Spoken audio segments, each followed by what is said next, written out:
വയനാട്ടിൽ നിന്ന് നിഷാദ് റാവുത്തറും ഷിത ജഗത്തും ചേരുന്നുണ്ട്. ഷിത, അതൊരു ആശ്വാസത്തിന്റെ തറക്കല്ലിടലായിട്ട് വേണം നമ്മളിതിനെ പറയാനും തോന്നുന്നു. നമ്മൾ കണ്ടതാണ് 8 മാസത്തെ അവരുടെ കാത്തിരിപ്പാണ്, അവരുടെ കണ്ണീര്, അവരനുഭവിച്ചതെല്ലാം കണ്ടു. അതിലൊരു ആശ്വാസമുണ്ട്. എങ്ങനെയാണ് പരിപാടി നടത്താനിരിക്കുന്നത്, എന്തൊക്കെ ഒരുക്കങ്ങളാണ് പൂർത്തിയായിരിക്കുന്നത്?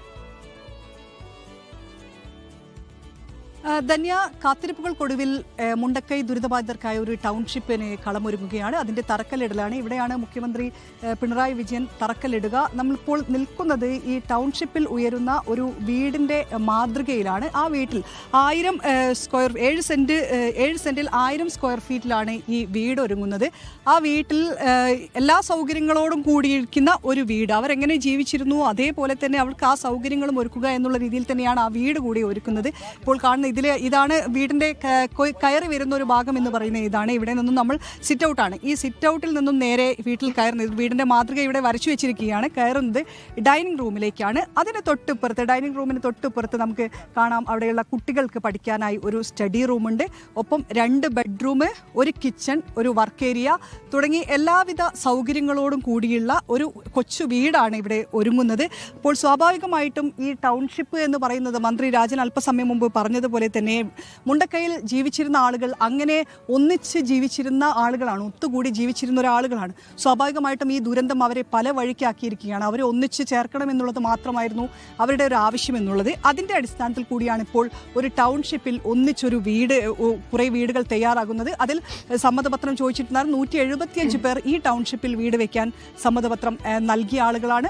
ബാക്കിയുള്ള 67 പേർ മറ്റ് വീടുകൾ വയ്ക്കാനും ഒപ്പം തന്നെ സർക്കാർ നൽകുന്ന ധനസഹായമായ 15 ലക്ഷം രൂപ കൈപ്പറ്റാനും തീരുമാനിച്ചിരിക്കുന്ന ആളുകളാണ്. നിഷാദ്, ഇതിൽ മറ്റൊരു കാര്യം കൂടിയുണ്ട്. നേരത്തെ മിനിസ്റ്ററോട് നമ്മൾ സംസാരിച്ചപ്പം ഇവരല്ലാതെ തന്നെ ഇനിയും ഒരുപാട് ആളുകൾ പുറത്ത് നിൽക്കുകയാണ്. അപ്പോൾ അവരുടെ കാര്യത്തിലുള്ള ഒരു തീരുമാനവും ഒക്കെ കൂടെ ഇതിൽ പ്രഖ്യാപനമൊക്കെ ആയിട്ടുണ്ടാവുമോ? അല്ല ഷിത, ഇതിൽ മനസ്സിലാക്കേണ്ട കാര്യം, ഇപ്പോൾ 175 പേരെ ഇപ്പോൾ ഈ ടൗൺഷിപ്പിൽ ആദ്യഘട്ടം എന്ന നിലയ്ക്ക് അവർക്ക് വീട് കൊടുക്കാൻ തീരുമാനിക്കുന്നു. മൊത്തം 242 പേരുണ്ട്. ബാക്കിയുള്ള ആളുകൾ നേരത്തെ ഷിത പറഞ്ഞതുപോലെ 15 ലക്ഷം രൂപ സർക്കാരിൻ്റെ ഓപ്ഷനായിരുന്നു. അത് ഒന്നുകിൽ നിങ്ങൾക്ക് വീടെടുക്കാം അല്ലെങ്കിൽ നിങ്ങൾക്ക് 15 ലക്ഷം രൂപ വാങ്ങാം. അതിൽ 175 ശേഷമുള്ള ബാക്കി ആളുകൾ ഞങ്ങൾ പൈസ വാങ്ങിക്കാം എന്ന് തീരുമാനിക്കുന്നവരാണ്. അപ്പോൾ ആദ്യഘട്ട ഗുണഭോക്താക്കളുടെ പട്ടികയിൽ വീട് വാങ്ങിക്കുന്നവരുണ്ട്, ഒപ്പം തന്നെ പണമായി 15 ലക്ഷം രൂപ വാങ്ങിക്കുന്നവരുണ്ട്. സർക്കാർ മൊത്തം തയ്യാറാക്കിയിരിക്കുന്ന ഗുണഭോക്താക്കളുടെ പട്ടികയിൽ ഇപ്പോൾ 400-ലധികം പേരുണ്ട്, 405-ലധികം ആൾക്കാരുണ്ട്.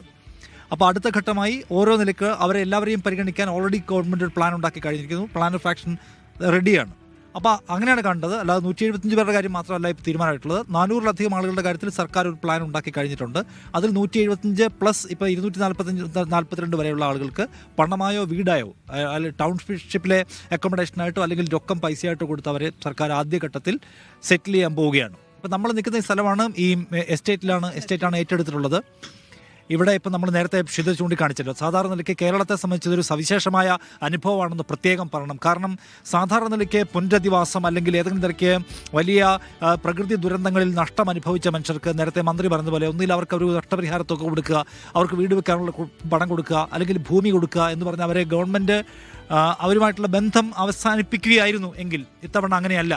അവിടെ ഒരു ജീവിത മേഖല ആകെ തന്നെ വീട്, അല്ലെങ്കിൽ അവരുടെ കൃഷിസ്ഥലങ്ങൾ, അവരുടെ കളിസ്ഥലങ്ങൾ, അവരുടെ കൂട്ടായ്മയുടെ ഇടങ്ങൾ എല്ലാം അവർക്ക് നഷ്ടപ്പെട്ടു പോയതാണ്. അപ്പോൾ ആ ഒരു ജീവിത മേഖല ആകെ തന്നെ വീണ്ടെടുക്കുക എന്ന് പറയുന്ന പുതിയൊരു പ്രോജക്റ്റ്, പുതിയൊരു ഇനീഷ്യേറ്റീവിലേക്കാണ് കേരള ഗവൺമെൻറ് കടന്നിരിക്കുന്നത്. അങ്ങനെ ഒരു പ്രദേശം ഏറ്റെടുക്കുന്നു, അവിടെ ഒരു ടൗൺഷിപ്പ് ഉണ്ടാക്കുന്നു. ആ ടൗൺഷിപ്പിൽ ബാങ്ക് ഉണ്ടാവും, കൃഷി ഓഫീസ് ഉണ്ടാവും, കളിക്കാൻ സ്ഥലം ഉണ്ടാവും, പോസ്റ്റ് ഓഫീസ് ഉണ്ടാവും. അപ്പോൾ ഒരു അംഗനവാടി എല്ലാം ഉണ്ടാവും. ആ നിലയ്ക്ക് കേരളത്തിന് ഇത് പരിചിതമല്ല. ഒരുപക്ഷെ ഇന്ത്യയിൽ തന്നെ ആദ്യത്തെ ഒരു സ്റ്റെപ്പ് എന്ന് വിളിക്കാൻ കഴിയുന്ന ഒരു പുനരധിവാസ പ്ലാനിലേക്കാണ് ഗവൺമെൻറ് കടന്നിരിക്കുന്നത് എന്ന് കാണേണ്ട കാര്യം.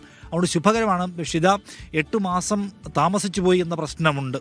അതിൽ തന്നെ എല്ലാവരും പരിഗണിക്കപ്പെട്ടില്ല എന്ന പരാതി പലയിടത്തും ഇപ്പോഴും ഉണ്ട്. ഗവൺമെൻറ് അതിനകത്ത് ഉദാരമായ സമീപനം സ്വീകരിക്കും. സാങ്കേതികത്തിൻ്റെ നൂലാമാലകളിൽ ആളുകളെ കുടുക്കിയിടില്ല. അപ്പോൾ എൻ്റെ പ്രശ്നം വെച്ചാൽ ഇപ്പോൾ നോഗോ സോൺ ഉണ്ട്. നോഗോ സോൺ കൃത്യമായി മാർക്ക് ചെയ്തിരിക്കുന്നതാണ്. ആ സോണിന് കുറച്ച് തൊട്ടടുത്ത് താമസിക്കുന്ന ആളുകൾക്ക് അവിടേക്ക് പോകാൻ മടിയുള്ളവരുണ്ട്. പക്ഷേ ഗവൺമെൻറ് സാങ്കേതികത്തിൽ നോക്കുമ്പോൾ ആ ലൈനിന് പുറത്തായി പോയാൽ ആനുകൂല്യം കിട്ടില്ല. അപ്പോൾ അവരെ കൂടി പരിഗണിക്കുന്ന കാര്യം അടക്കം പരിശോധിക്കുമെന്നാണ് മന്ത്രി ഇപ്പോൾ നമ്മളോട് പറഞ്ഞിട്ടുള്ളത്. ഗവൺമെൻറ് ഒരു സമീപനവും അതാണ്.